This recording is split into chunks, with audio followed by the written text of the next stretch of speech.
4 নম্বর পারার 6 নম্বর পৃষ্ঠায় সূরা আলে ইমরানের 135 নম্বর আয়াতে আল্লাহ পাক রব্বুল আলামিন বলেন, والذين إذا فعلوا فاحشة أو ظلموا أنفسهم ذكروا الله فاستغفروا لذنوبهم ومن يغفر الذنوب إلا الله ولم يصروا على ما فعلوا وهم يعلمون। আল্লাহ পাক রব্বুল আলামিন বলেন, والذين إذا فعلوا فاحشة, যখন তারা অর্থাৎ বান্দা যখন কোন ধরনের কোন অশ্লীল কাজে লিপ্ত হয়ে যায়, ইযা ফাআলু ফাহিশাতান, কোন ধরনের কোন বর্জিত কাজ করে ফেলে, আও যালামু আনফুসাহুম, অথবা নিজের উপরে কোন জুলুম করে ফেলে। নিজের উপরে জুলুম অর্থাৎ হলো আল্লাহ তাআলার বিধানগুলো ঠিকভাবে মানে নাই, আল্লাহ যেভাবে বলেছে সেইভাবে কথাগুলো রাখে নাই, আল্লাহ যেভাবে চলতে বলেছে সেইভাবে কথাগুলো মানে নাই, আল্লাহ যেভাবে নামাজ পড়তে বলেছে সেভাবে পড়ে নাই, আল্লাহ যেভাবে বলেছে সমাজে চলবা চলে নাই, আল্লাহ যেভাবে বলেছে পরিবারে থাকবা থাকে নাই। এর মানে হলো আল্লাহ তাআলার কথা না মেনে নিজের উপরে জুলুম করেছে।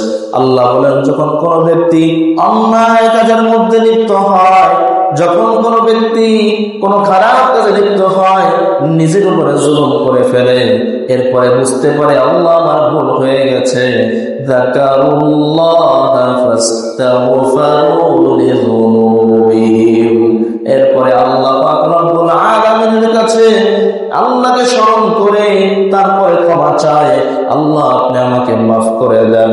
ফাস্তাগফারু লিযুনুবিহিম ওয়া মান ইয়াগফিরুয যুনুবা ইল্লাল্লাহ, আর সে জানে আল্লাহ ছাড়া তাকে কে ক্ষমা করবে, আল্লাহ ছাড়া কেউ ক্ষমা করার মতো তাকে কেউ নাই। দুনিয়ার সবাই সবকিছু করতে পারে, কিন্তু যে গুনাহ আমি করেছি, গুনাহ ক্ষমা করার একমাত্র অধিকার আছে কার?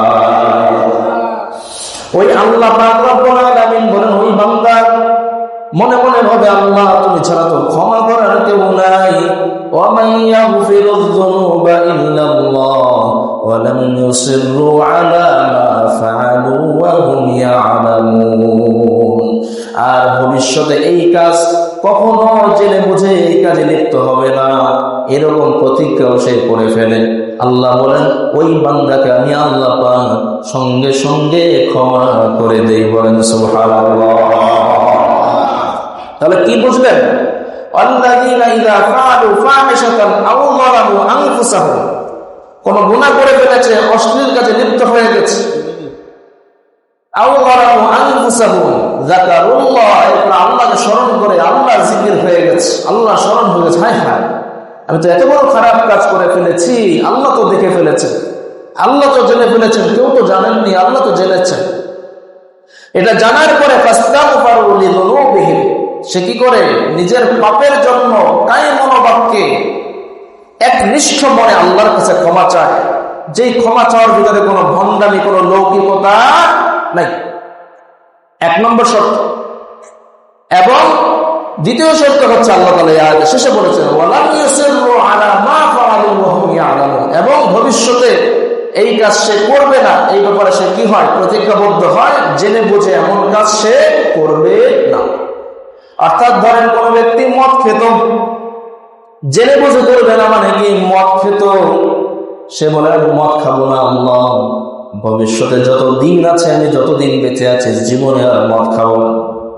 আগে আল্লাহ আমি বিচার করি নাই, ইনসাফ করি নাই, এখন থেকে ইনসাফ করবো, আর কোনো অন্যায় বিচার করবো না। আয় আল্লাহ, আগে আমি কোন ধরনের কোনো ভালো কাজ করি না, এখন থেকে আর মন্দ কাজ করবো না। কিন্তু যদি এমন হয় কোনো কিছুর চাপে, প্রাণের ভয়ে সে যদি কোনো খারাপ কাজ করতে বাধ্য হয়, কোন ব্যক্তি হঠাৎ করে কোথাও আটকে বলল এই মদের গ্লাসে যদি চুমুক না দাও তাহলে তোর জীবন নিয়ে যাব, তোকে মেরে ফেলবো, এই ভয়ে যদি সে ওখানে মদের গ্লাসে চুমুক দেয় কিন্তু অন্তরের ভিতরে ঘৃণা আছে, আল্লাহ বলেন তাহলে ওই বান্দাকেও আমি মাফ করে দেব।